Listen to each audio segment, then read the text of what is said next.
ব্যস্ত শহরে ঠাস বুনোটের ভিড়ে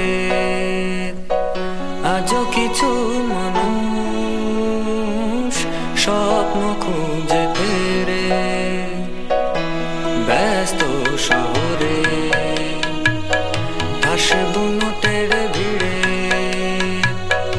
আজও কিছু মানুষ স্বপ্ন খুঁজে ফেরে। ক্লান্ত শরীরে মানবিমানে থমকে থাকায় মন বেঁচে থাকার আদিম সুখে